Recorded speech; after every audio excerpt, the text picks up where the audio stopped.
Hello, Tony. Good day. Thank you so much for taking the time in your busy schedule here at the Edinburgh Fringe to sit down with me and have a conversation. I was actually really excited to talk with you because this feels like quite a big change is happening here at the Fringe. Your first year here as the chief executive. Yeah, I'm not sure change is here just yet. Okay. I've been in place for 4 months and it's really been just a voyage of trying to understand the belly of this beast. Of course. I know the Fringe really well. I've been here a number of times over the years in different capacities as producer, as journalist, as an industry member running another festival elsewhere in the world. So to see it from this side of the table is quite an interesting experience. But it's just really interesting to me how it all just feels strangely familiar. So it's a great gig. But I've really just spent the last couple of months just trying to understand it. And a lot of people sort of say, so what are you going to do? What are the big changes? It's like, I don't know yet. There will be something, but it's such a collaborative effort. There's so many voices in the Fringe ecosystem that need to be heard and need to be understood, that any successful change has to come about as a result of those conversations with all those different people. So I've been doing a lot of talking, a lot of listening over the last few months. Wow, it sounds like you're in a space of discovery. Yeah, 100%. It's like embarking on any new project, just trying to understand it. And I guess one could spend a lifetime trying to understand. I mean, the books have been written about the Edinburgh Fringe. So just trying to sort of get a handle on where we are at the moment and understanding what the things and the areas that need some attention and some improvement, because there's always room for improvement, right? Nothing is perfect. So just trying to understand what those levers are that one can pull to try and make the experience better for everyone, for artists, for venues, for audiences, obviously, and for everyone who takes part in this incredible beast. So we're about halfway through the Edinburgh Fringe, are we? I'm not sure. Are we halfway through? It feels like that, yeah. It's strange when you're here, isn't it? It becomes all the days become a bit of a blur. They do to me anyway. Yeah, I think the experience of it is different for people depending on how long they're here. So some people are here for all 25 days.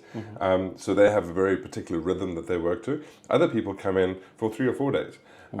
And just as you're starting to feel a little bit jaded and a little bit sort of Groundhog Day about every single day being the same, someone then fresh walks into your office and you're just like, and they're full of the joys of spring and it's all excited, so we're excited to be here, and you start to see it through their eyes. So it's a little bit of a sort of a reinvigorating experience, I guess. There's like an energy shift going on with all the different creative people in the space, isn't there? Yeah, absolutely. And also shows come and go as well. So there is a pattern of shows coming in. Some stay for the whole month. Others choose to come for shorter runs. So absolutely, it's a self-regenerating kind of machine.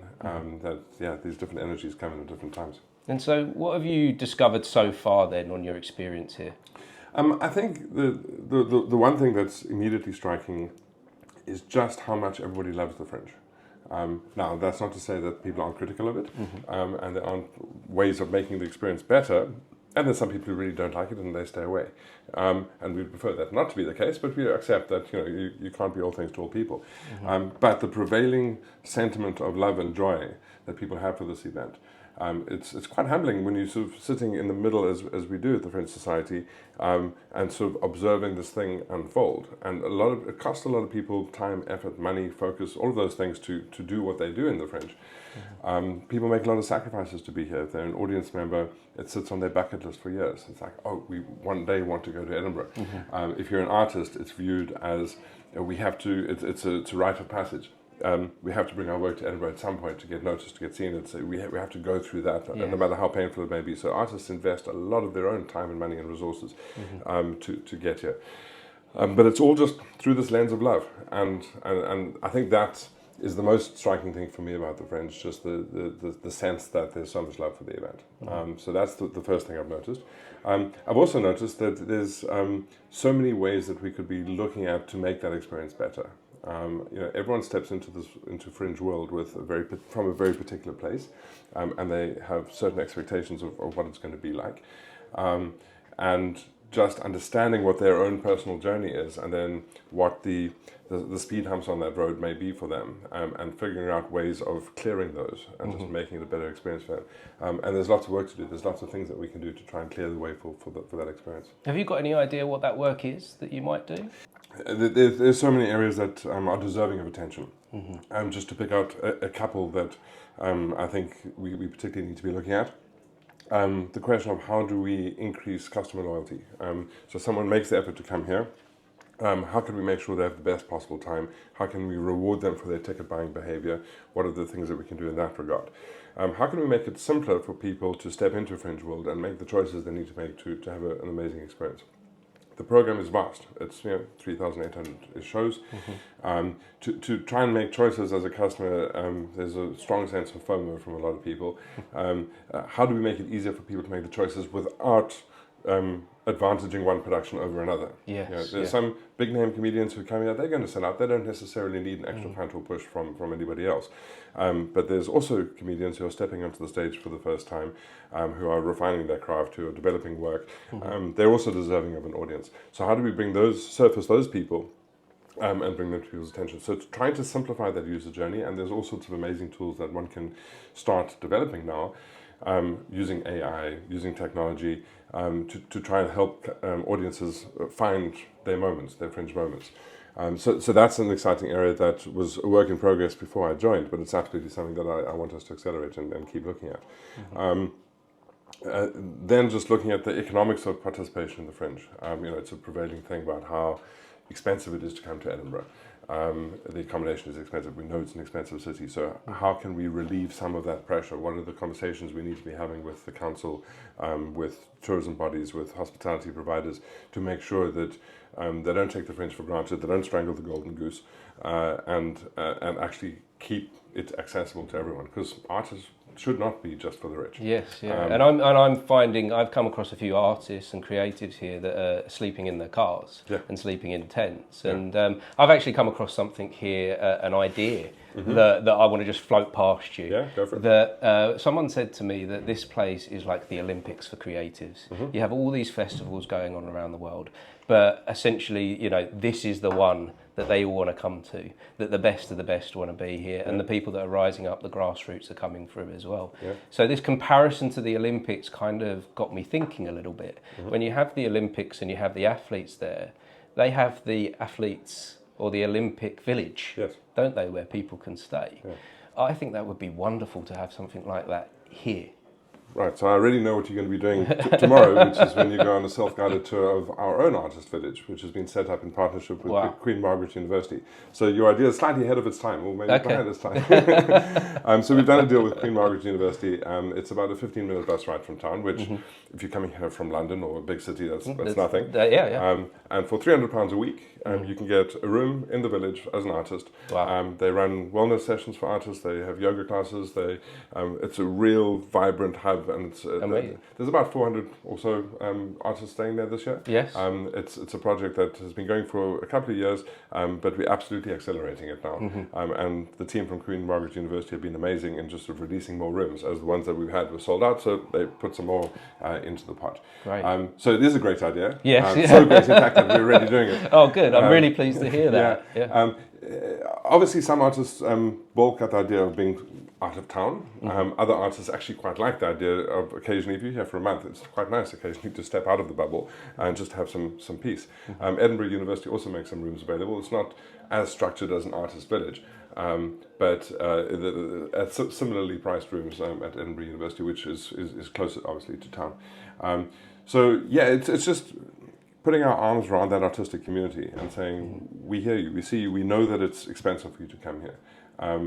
And what support can we give you along that journey? And it's not just necessarily always financial, although we don't like it when people are sleeping in their cars, because that's uncomfortable. It's not great for the human being. No, it's not safety as well. Is a big potentially unsafe as well. So if we can get people to pick up offers like this, and it's absolutely something that we want to do more of. But then it's also the other conversations, and we partnered with charities who help artists with mental health issues. Just if they need someone to talk to, if they're really stressed because they're not getting an audience and they're facing the bottom of a barrel, and just the support of other charities that can help them, but also having conversations with other artists. Even when they're feeling at their loneliest, at their lowest ebb, because they've really been grinding and working really, really hard and not be pulling in the audiences, other artists have trodden that path before and they've emerged. So it's just helping them get that sense of perspective and trying to trigger those conversations to give artists a little bit more support. One of the most wonderful things that I've found here at the Edinburgh Fringe is the community. And some people, I can understand that it can be quite daunting to enter into that community for the first time. But my experience has been, it's very open. It's very, very embracing. And I found that there is a space here that we can all help each other out. Yeah. You've got, before this conversation started, you said you've got an experience from the Fringe in previous years, from just coming here as a visitor. Tell me a little bit more about that. So this morning, before you and I sat down to talk now, I was with a group that have arrived from South Africa. They arrived last night, and they run a hugely successful festival in South Africa. But for 2 of the 3 people in the group, it was the first time they'd ever been to Edinburgh. And exactly what you described, the dauntingness, if that's a word, of stepping into this thing, it can be intimidating. But if you are experienced in festival world, it's actually a little bit easier because you understand the madness for what it is, and you can step into it.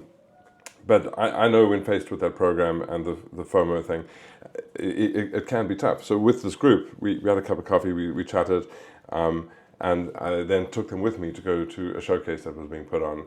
And in an hour, they saw 12 shows, little excerpts of each show that immediately gave them a steer in terms of, okay, here's some shows that we should go and see, that are interested in touring, that may want to go to their festival. It's just connecting them with those artists. Yes.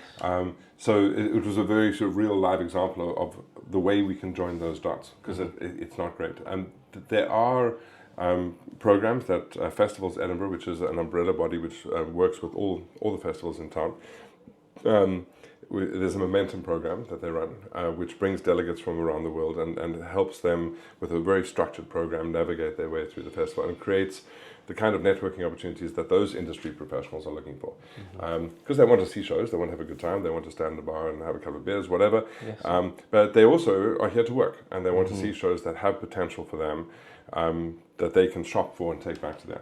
And that's one of the huge value adds for the artist. For a long time, Edinburgh's been the place where you can bring work and you can get discovered. And we know the hit stories, we know the Fleabags and the Baby Reindeers, we know about those. But the next Fleabag is somewhere in town now. The next Baby Reindeer is somewhere in town now. And artists are sweating it because they want to be that next big success story. And our job is just to be the catalyst, the spark in the middle that tries to make those conversations happen. Yes, and I think through those conversations and through those connections, it might not necessarily happen now in this exact moment, but it resonates throughout the year. Those connections, for me personally, I've experienced that where I came here for the first time last year, that it guided me through the entirety of the following year with connections and there's friends. the real tangible thing as well. So there's an Edinburgh TV festival which happens over a couple of days toward the end of August, and one of the things we do with them, because if you're a TV producer and you're doing panel shows and so on, you're looking for new talent, aren't you? You're looking for new comedians to put onto the next Taskmaster or whatever those big shows are. So we're running a showcase of comedians for those producers. And it's an opportunity for the comedians who ordinarily would not even get a meeting with any of those producers. But it's an opportunity for them to go on stage, get a 5-minute slot, and just grab that opportunity and hopefully just blow them away. So again, it's just making that connection. And that contract may not be signed here in Edinburgh. It'll be signed in 3 months' time in London. Yes. And the conversation will continue. The onward touring opportunities from Edinburgh are huge for artists, and it's not just into the mainstream, into the TV panel shows. It's also to interesting little festivals all over the world. Last night I was having a drink with the director of the Prague Fringe. It's a small boutique fringe in a beautiful city. It's a beautiful fringe festival, and he's here specifically to look for work that he wants to take to Prague. And the Prague Fringe sells out most of their shows. It's a good, loyal, strong audience. It's a great platform for work. And if you can get his attention and get selected and on you go, it's a great route, pathway, travel opportunity for small production. So the opportunity here for people is almost greater than you can possibly imagine. Like, you don't know the routes, do you? You don't know where it could take you next. And I think for artists, it's really hard to keep that perspective because, equally, yesterday I was in a comedy show. I was one of 8 people in the audience. Yes, yeah. I've been to a show where I was the one person. That's hard. It's hard for the audience as much as it is for the artist. Yeah. And there are legions of those kinds of stories. And it's hard when you're that artist on that stage and it's dispiriting, it's hard to see this as a lucky break. So you just need that perspective, and that's why that community of artists, be it in an artist village or at our Fringe Central Hub or in any of the areas that we try and pull these people together, that's why that community is so important. Do you have any advice to any creatives that are coming here that to help push them through that hard work, to push them through those moments of there's one audience member here? Yeah. I think it's two pieces of advice. Look after yourself. Because it's exhausting, it can be an exhausting month, and just maintain perspective. And this is a means to an end, it's not an end in itself. If you are performing to an audience of one, that's a great opportunity to figure out what makes that one person laugh. If indeed you want them to laugh, if it's a comedy show, maybe you don't want them to laugh, in which case if they're laughing then something else is going wrong. But there's an opportunity in every interaction, in every performance. So I think seek out that opportunity and don't do it in isolation. There's so many people around you who are in the same boat. Find those people, reach out to them and talk to them, because that, just from a mental health point of view, is an enormous help to anyone who's sort of going through this struggle. It is tough, but the opportunities are potentially huge. And if you're from the UK, it's tough, but it's on your doorstep. It's here. You're not traveling halfway around the world. And really struggling for an audience in a far-off remote country and incurring even more cost to get there. So there is that opportunity. But yeah, look after yourself, keep perspective, and find your community, find your people. Wonderful, Tony. Well, thank you so much for sharing. One last question for you. So on a personal note, I'd like to know what your hopes and dreams for the future are. Wow. To get through the Fringe?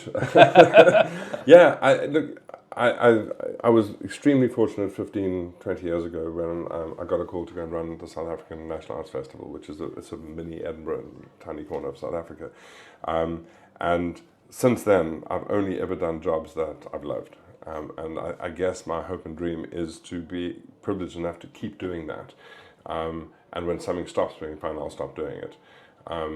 And yeah, I just want to keep working in an industry that I love. And what I love, I'm not a performer. I'm not a stand-up comedian, or I'm not a musician. I can't dance. I can do none of those things. I have no ambition to do any of those things.